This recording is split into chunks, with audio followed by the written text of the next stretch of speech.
Star Wars has always been a series where it's always fun to sit down and watch along as these stories unfold on the screens before our eyes.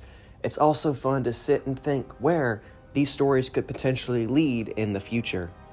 How's it going today, YouTube? It's the Space Wizard here, and welcome back to another Space Wizard Holocron. And today, we're going to be talking about Star Wars Skeleton Crew. Last week, Star Wars premiered their latest show, Skeleton Crew, a story about 4 children who find an abandoned spaceship on their planet and somehow get launched out into the galaxy. Skeleton Crew introduces the idea that the planet that these children come from, At-Aten, is basically lost from the galaxy. Judging from the fact that this planet and its staff gives similar vibes to the prequel senators and people of Coruscant of that time era, the fact that they're also using Republic credits, and the fact that they have no knowledge that the Empire was even a thing, lays heavy into this idea.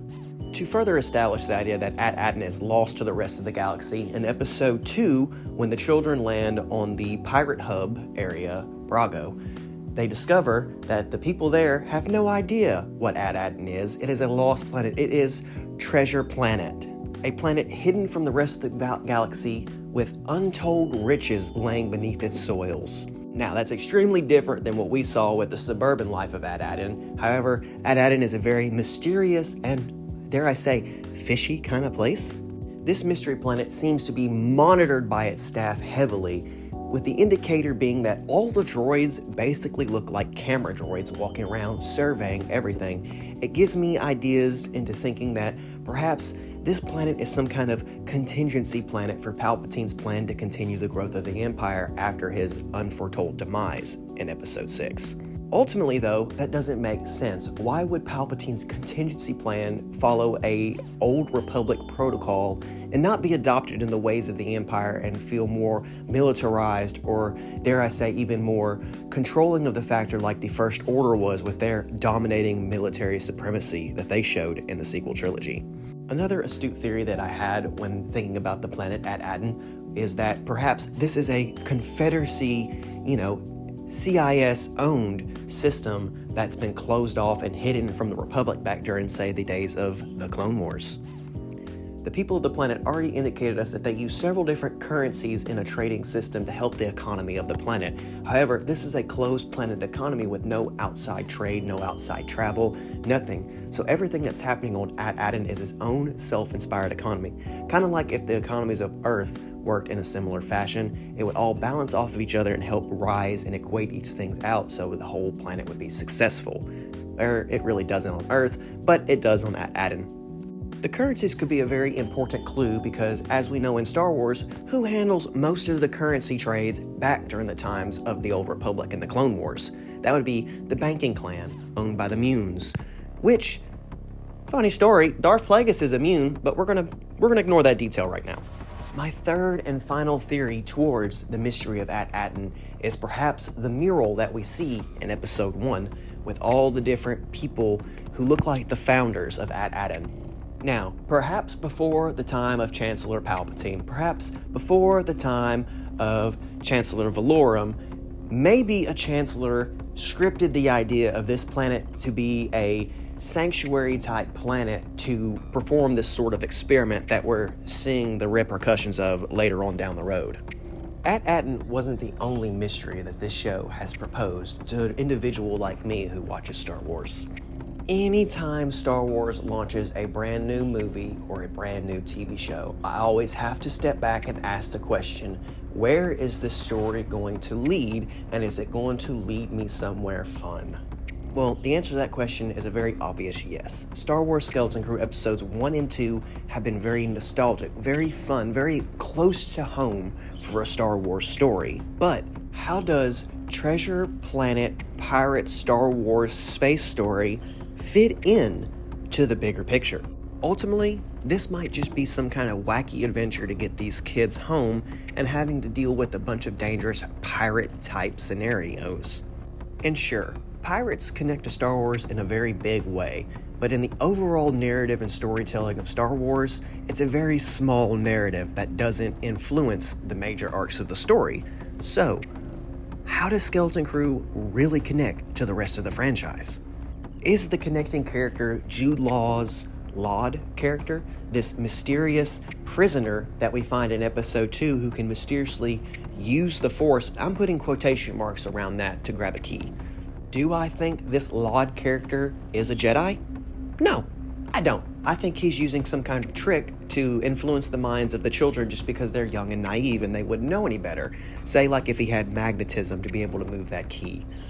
Debauchery and deception are always two skills that every pirate in Star Wars has seemingly utilized to the best of their ability. So it wouldn't surprise me if Laud was doing the same thing with these kids and using some kind of manipulation trick to deceive them for his own personal gain.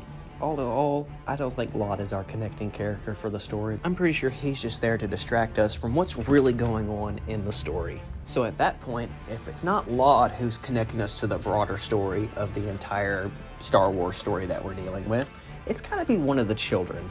Now, I'm automatically gonna rule off KB as one of these children because I don't see her playing a future potential for the rest of the Star Wars story that comes after Skeleton Crew. Likewise, I could say the same thing about Neil. I don't think he's going to play a larger narrative after the story of Skeleton Crew, and honestly, I think he's going to be our tragic loss in this show. Perhaps he's not going to survive. That's a dark theory, but for some reason, I think he's meant to draw all the fans' attention on him because of how his character is designed, only for us to feel some sort of monumental heartbreak when we don't see him again. When it comes down to the other female character, Fern, I feel like she's going to be the one that gets the group in the most trouble based on her pathological liar ability that she's been showing off the past 2 episodes. And then we finally come to Wim, the one who I think this story is truly mostly about. Now on the surface level, Wim seems like an ordinary kid obsessed with Jedi fantasy stories and adventures. But if I had to take a guess at how any of this story relates to Star Wars as a whole, or more importantly, Star Wars' sequel trilogy, I think it comes down to having to be something to do with Wim. Now, the other day, I proposed a very interesting dark Star Wars Skeleton Crew theory, where, in my mind, I would really hope that this story can connect us to the sequel trilogy, and perhaps Wim is Finn's missing childhood origin story.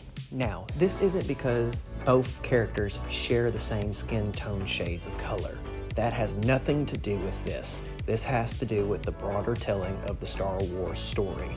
One of the most important key details we learn about Finn is Finn doesn't even remember his name from childhood. Everything that Finn has went through has been programming. We learned that most of the soldiers in the First Order army were abducted as children, brainwashed and programmed by the First Order. Now, just like the comments on my last video, I already know everybody has a problem with this idea because of whatever reasons, whether it be age lore, whether it be that not making complete sense of going from A to B, it doesn't matter. It's just a theory. For a while now, I've really hoped that Disney would start connecting their stories to the sequel trilogy and making their sequel trilogy characters more important to the overall Star Wars story, something that they really haven't done a great job about. When we look at the broader picture, Rey's story has already been defined and determined for the most part between the sequel trilogy and one of the Star Wars books. The same could be pretty much said for Poe Dameron, being that his parent lineage was a part of the Rebel Alliance. Obviously, we're not exploring Rose Tico and her sister's backstory in Skeleton Crew either, which is why I come back to Finn and his backstory, being one of the most center stories that Star Wars has yet to really handle and touch appropriately for us.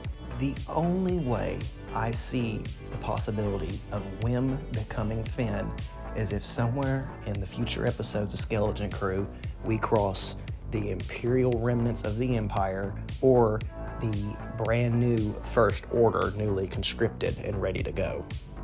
There would have to be some sort of situation where the children get jeopardized to the point where they're not all making it home, and perhaps these Imperials confiscate the children and lock them up and brainwash them, or perhaps some of them make it home in hopes to find their lost friends at the end of the story. I know Star Wars can be about positive storytelling and it can be about negative storytelling, and I am in no way or shape foreshadowing what could possibly happen in this story. I'm just simply giving a theory of how I would hope Disney would expand toward their Disney sequel trilogy of Star Wars. Is there really any evidence supporting the claim that Whim could potentially become Finn? No, not at this time point. There is absolutely no evidence to connect these two characters, except that this is a random children's story and we don't know who these children are in the bigger picture of Star Wars. Are you a Star Wars fan who's excited for Star Wars Skeleton Crew? Do you even have some of your own awesome theories that you could drop down in the comments below? I know several people on some of the other videos already gave a great theory thinking that Whim could potentially grow up to be Captain EO. Go check that out. All in all, I'm totally excited for Star Wars Skeleton Crew. Honestly, I'm excited for every Star Wars story that we get because Star Wars is something that's always hit home for me. It's always been something about giving hope, giving the sense and ties of family, exploring the mystical sides of different adventures that different characters can go along and have. But other than that, Star Wars truly represents a piece of happiness in my life, just as it does yours, the viewers who enjoy Star Wars as a whole collective. If you've enjoyed this video, make sure you do give it the thumbs up. If you've got something you'd like to add to the theories or perhaps give your own theory, make sure you drop it down in the comments below. And hey, we just hit 300 subscribers over the weekend. I'm thoroughly excited and can't wait to keep on moving forward to the next goal of 400 subscribers. This has been the Space Wizard, and hopefully everybody's going to enjoy the new Skeleton Crew episode tonight.